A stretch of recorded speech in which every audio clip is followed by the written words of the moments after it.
ఈ రెసిపీ కోసం ముందుగా నేను స్టవ్ మీద ప్యాన్ పెట్టి హీట్ చేసుకున్నానండి. అయితే ఇందులో నేను సన్నగా తరిగినటువంటి క్యారెట్ ముక్కలు, బీన్స్, తర్వాత క్యాప్సికమ్ ముక్కలు ఎంత చిన్నగా కుదిరితే అంత సన్నగా తరిగిన ముక్కలతో పాటు ఒక కప్పు గ్రీన్ పీస్ కూడా తీసి పక్కన పెట్టుకున్నానండి. ఈ లోపల స్టవ్ మీద ప్యాన్ వేడెక్కిన తర్వాత 1 నుంచి 3 to 4 స్పూన్స్ మీ చాయిస్ అనమాట. అంటే మీ హెల్త్ ఇష్యూస్ బట్టి పావు చెంచా నుంచి 4 చెంచాల వరకు కౌ గీ. ఇది గీతోనే చేస్తున్నా నేను. గీ రైస్ కాంబినేషన్లో ఫ్రైడ్ రైస్ అనమాట. గీ ఎక్కువ డామినేటివ్గా ఉంటుంది, టేస్ట్ ఎలివేటర్. మీ హెల్త్ ఇష్యూస్ బట్టి మీరు మీ రెసిపీ ఎంత మీరు కౌ గీ యాడ్ చేసుకుంటారో చేసుకోండి. అయితే ఇంకొక విషయం ఏంటంటే సన్నగా తరగాలి కూరగాయలు మాత్రం. అది ఖచ్చితంగా ఫాలో అవ్వాలండి.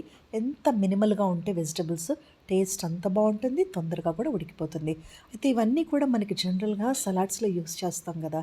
క్యారెట్ కానీ, క్యాప్సికమ్ కానీ, లేదు అంటే ఇందులో వాడినటువంటి ఒక బీన్స్ తప్ప పచ్చి బఠానీలు కూడా తొందరగా ఉడికిపోతాయి. చాలా మినిమల్గానే ఉడుకుతాయి. ఇవేంటంటే సెమీ కుక్డ్ అయినా కూడా టేస్టీగా ఉంటాయి. సో డీప్ ఫ్రై చేయకండి. టేస్టీగా వండుకుందాం, ప్లస్ న్యూట్రిషన్ కూడా వండుకుందాం. ముఖ్యంగా ఏంటంటే క్యారెట్ అనేది ఫ్యాట్ సాల్యుబుల్ వైటమిన్ అండి.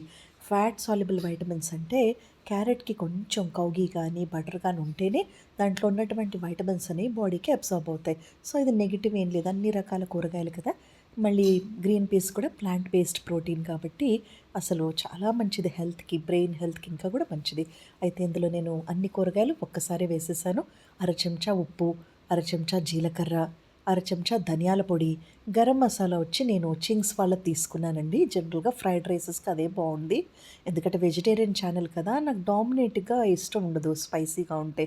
ఎక్కువగా గరం మసాలా చింగ్స్ కానీ ఇంకేదన్నా వేసుకోవచ్చు మీరు, పావు బాజీ మసాలా కానీ చోలే మసాలా కానీ మీ ఇష్టం. నాకు ఫ్రైడ్ రైస్కి మాత్రం ప్రత్యేకంగా చింగ్స్ వాళ్ళ మసాలాని కొద్దిగా నచ్చుతుంది. అది ప్రమోషన్ అని కాదు, నేను చేసినట్టు మీకు రావాలి కదా, నట్ సేమ్ టేస్ట్ ఇద్దరిది ఒకటి ఉండడానికి చెప్తున్నాను అనమాట. ఇప్పుడు కూడా గరం మసాలా మీ చాయిస్ అండి.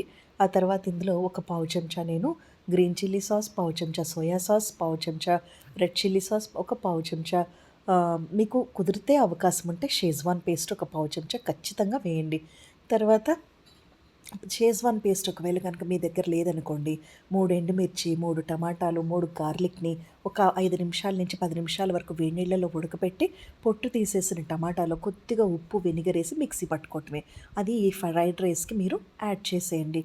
అయితే ఇక్కడ ప్రీ మిక్సింగ్ టెక్నిక్ ఒకటి ఉపయోగించి ముందుగా ఒక 2 కప్పులు పలుకుగా ఉన్న అన్నం తీసుకొని అందులో కొద్దిగా అంటే కొద్దిగా అండి పావు చెంచా ఉప్పు అండ్ లాస్ట్గా ఏంటంటే ఈ ఫ్రైడ్ రైస్ అనే దాంట్లో నేను soya sauce, chilli sauce, Schezwan sauce అన్నీ వేసాను కదండి. చింగ్స్ మసాలా అన్నీ లైట్గా కలుపుకొని ఒక్కసారి ప్రీ మిక్సింగ్ మెథడ్లో బౌల్లో ఉన్న రైస్లో ఇవన్నీ అయితే పొడి పొడిగా ఉండాలండి రైస్. ఒక్కసారి ప్రీ మిక్సింగ్ చేసేసుకొని బౌల్లో ఆ తర్వాత ప్యాన్లోకి ఇవన్నీ కూడా వేసి కొద్దిగా మీకు అవకాశం ఉంటే ఉప్పు, పెప్పర్ కూడా పైనుంచి ఒకసారి చల్లుకొని చక్కగా రా ఆనియన్స్తో కాస్త లెమన్ స్క్వీజ్ చేసుకుంటూ కొద్దిగా కర్డ్ లేదా రైతా అండి, కుకుంబర్ రైతా ఒకసారి నా ప్రీవియస్ ఎపిసోడ్స్లో చూడండి.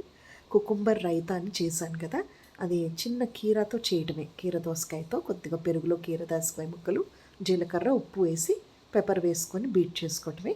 అది దీని కాంబినేషన్గా చాలా బాగుంటుందండి, ఒకసారి ట్రై చేయండి.